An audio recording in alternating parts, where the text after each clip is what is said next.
Hello, Namaste, Salam Alaikum, Sat Sri Akal. Welcome back to another session with your VahRehVah chef at VahRehVah.com. Today I'm going to show you vegetable biryani. A lot of you have been asking, okay, you showed vegetable pulao in the rice cooker, showed chicken biryani, lamb biryani, how about vegetable biryani? So today I'm going to make that. To prepare vegetable biryani, we have to understand one thing very important. You have to make sure your vegetables are done right, because that's what gives a very nice flavor to your dish. So to do this, add some oil in a hot pan, add some whole garam masala. I've got cinnamon, cardamom, cloves, everything. So once you saute your whole garam masala, add shahi jeera. Okay? Add some ginger garlic paste. Add vegetables. For vegetable biryani, do not cut vegetables into small pieces. Make them a little bit bigger pieces so that when you cook it, you want these nice vegetable pieces to come while you eat the biryani. So I've got some carrots, some cauliflower, and I've got potatoes. Look at the way I cut these potatoes into nice sticks. Okay? So when you actually cook them, you can actually see these vegetables and not mashed up. I've got some paneer also, but I'm going to add this a little later. When your vegetables are frying in this ginger garlic paste, add salt,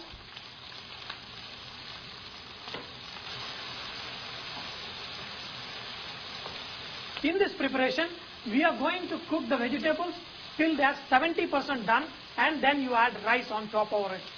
Now if you see this potato, it is slightly brown. You know, you want your vegetables to be nicely sauteed. This sauteing of vegetables gives very nice flavor. I'm going to add fried onion on top of it later. I want all the vegetables to have slight brown coating on the vegetables, and then I'm going to let them steam and cook. I'm going to add half of the mint and coriander.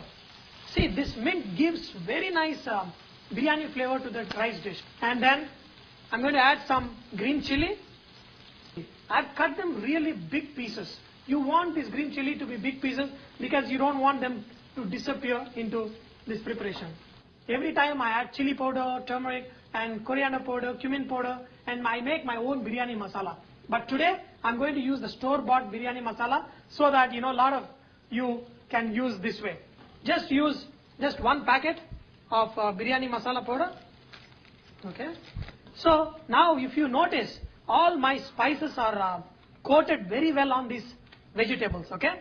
So that is what you want. You want your vegetables to be flavorful in your biryani. You don't want them just like boiled vegetables which don't taste at all. So to this, what I'm going to do, I'm going to add half of the yogurt I have. Not too much. I'm going to add very little yogurt.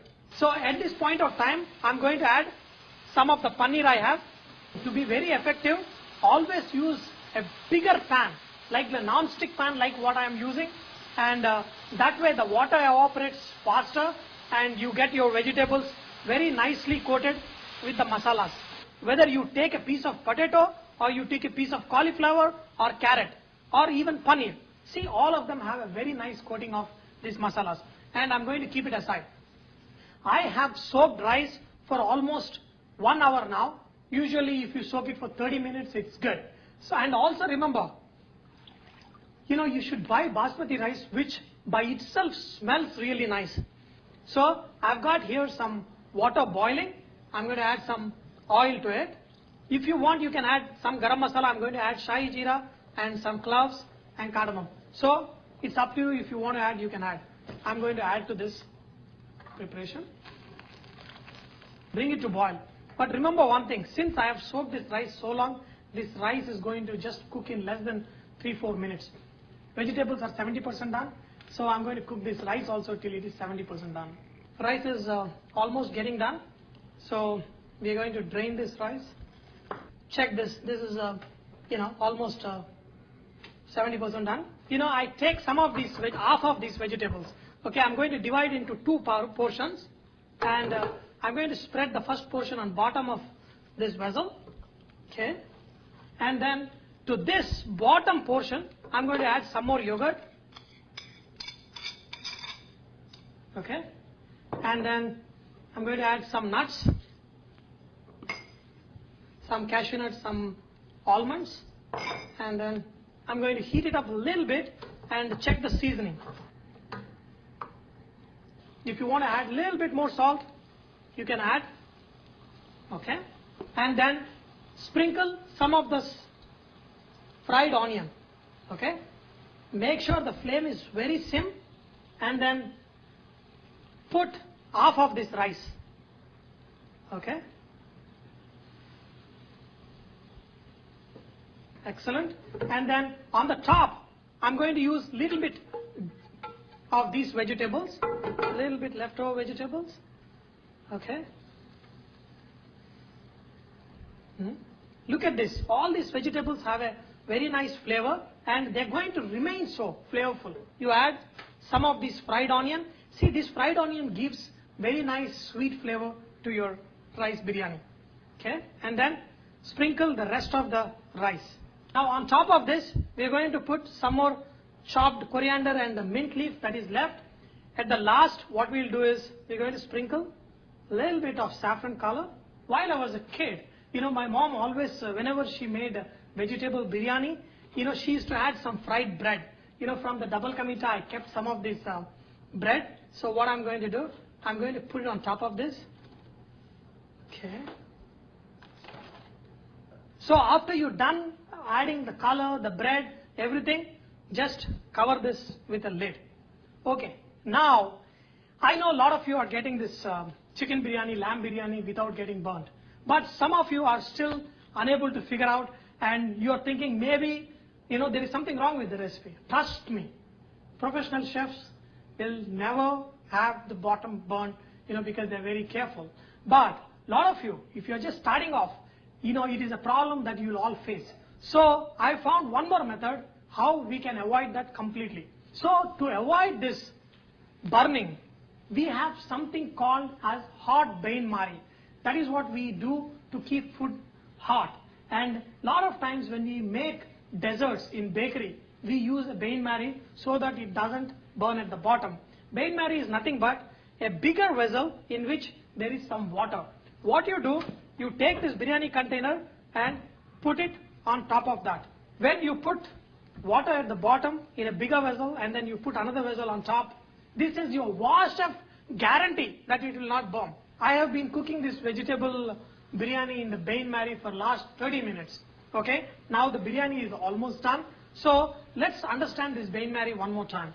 The top vessel is sitting in the bottom vessel with little water in the bottom vessel, and with the heat from the water like a steam, it is cooking. You can do another thing is you can put this whole vessel in the oven and it will make a perfect biryani. Look at this. Look at this. Look at this. Wow. Look at this green chili also. It's full of nice flavors. Okay. Now, check this biryani. Oh wow. Look at this bottom of this vessel, and when you put in a double bain-marie, the bottom will shine as when you started the cooking process. So let's taste this biryani. Wow. See, and another thing, I cooked this bread over top of it, and still it is crunchy. It is, kids love, especially when you add, fried bread to biryani, and that gives a very nice sweet flavor too. Even if you look at these potatoes, they look as if they have been roasted, that's beautiful they look. Huh. So dear friends, I hope you have enjoyed learning to cook this awesome vegetable biryani. But remember, vegetable biryani needs more attention than both non-vegetarian biryanis, because if you want to retain nice flavors and make each piece of vegetable very tasty, just follow the procedures I have shown. And do not forget that VahRehVah is all about inspiring others to cook. So please post your cooking tips and recipes so others may benefit from your great cooking. Thank you.